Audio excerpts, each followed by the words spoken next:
Hi, my name is Alicia Woods. I'm an educational audiologist in North Texas, and today I'm going to demonstrate use of the Roger Touchscreen transmitter as shown here. The touchscreen transmitter is part of a two-part system: the transmitter that's worn by the teacher and the receivers which interface with the student's hearing devices. For use of the transmitter, you need to make sure that you charge it every night. To do so, we're providing a charger in the student's equipment box. This part plugs into the wall. The other end plugs into the bottom of the transmitter, just like so. Do that every night.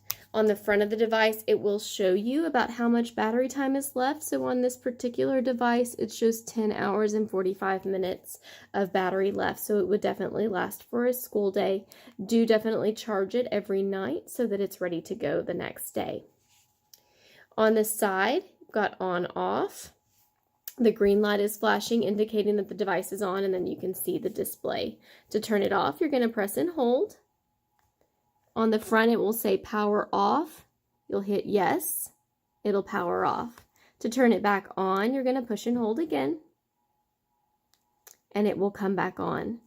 These devices do have a go to sleep function, so after about 30 seconds of not touching anything on the screen, the device will go to sleep. To wake it up, just gently tap on the side on the on-off button. On the front, you'll see a button that says Connect. Now, myself or the teacher of the deaf and hard of hearing will come by towards the beginning of the school year, and we will perform the initial connection to the students' receivers on their hearing devices. But if for some reason there's an issue and student is indicating that they're not hearing you from the teacher mic, it's a good idea to go ahead and reconnect. What you're going to do for the reconnect, you're going to put this very close to the hearing device with the receiver. You're going to hit connect. It'll search for it. Then you come, once it finds it, you come over and do the other side. And again, just hit connect and look for that device. If it's still not finding it, have the student change the batteries in their hearing devices and try it again and see if it'll connect at that point. Okay. Also on the front, you'll see this big button at the bottom with the microphone with the slash through it. That's your mute. You push that and the red light flashes indicating that the transmitter is muted. The transmitter does have a range of about 65 feet. So that means that you could walk outside the classroom, have a private conversation, go to the restroom, and all of those sounds are going to be transmitted to the students' hearing devices unless you have it on mute. So be sure when private conversations, restroom trips, make sure it's on mute. That way it's not transmitting to the student. Then when you're ready to resume sounds going to the student's personal devices, just release that and then you're back to good to go. We're also in the student's equipment box providing an audio cord. It's the same on both ends. One end will go into the bottom of the transmitter, right beside where the charging port is. The other end goes into anything with a headphone jack. So laptop, iPad, iPod, anything like that with the earphone jack, it plugs into that. It'll also prompt you when you do that.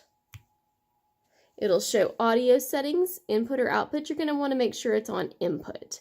And then it'll mute. So that way, the students have told us that it has to be on mute for the sounds to come through from the computer source. That's our audio cord. For wearing of the device, in your student's equipment box, we're providing a lanyard. It snaps onto the back, and then it goes around your neck. You do want to have it about 8 inches from your mouth to have the best sound for the student. And to get it to 8 inches, you can adjust it by pulling on the back. It can go up or down to keep it that good range for going to the student.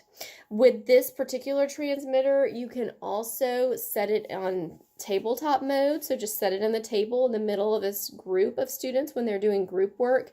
And then that way it'll pick up sounds from all around and transmit that to the students' hearing devices so they can hear in their group settings as well as possible. So for the transmitter, just some common troubleshooting tips. You can always turn it off and back on and see if that takes care of the situation. Do make sure it's charged. If it's flashing red on the side instead of green, that's a sign that you're running out of battery life on the transmitter, so be sure to get that into the charger as soon as possible. Double check on that the hearing devices are connected. Again, that's that quick motion on each side hitting connect. And then know that myself and the teacher of the deaf and hard of hearing are more than happy to help you with any problems that arise, and just contact us and we will be happy to stop by and help. We look forward to a great school year and thank you in advance for your help with our students.